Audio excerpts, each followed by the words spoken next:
मी संगीता तुमच्या मिनी व्लॉगमध्ये स्वागत आहे। हरभऱ्याचे 2 किलो डाळ दळायला दिली। त्यानंतर मी 5 किलो ज्वारी व्यवस्थित पाकडून घेतली, त्याला वेचून घेतली आणि ते दळायला दिली।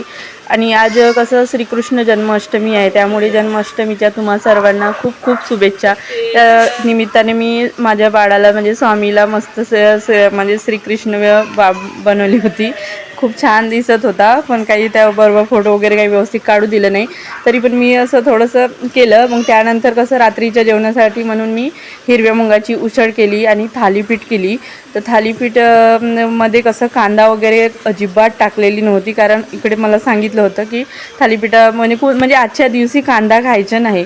तर मग मी बघा म्हणजे काय आपल्या मुगाची उसळ तयार झाली, थालीपीठ पण माझा तयार झालेला आहे।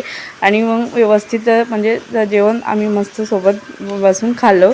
त्यामध्ये बघा हिरवे मूग आणि थालीपीठ आणि लोण्याचा गोळा। तुम्ही चॅनलला सबस्क्राईब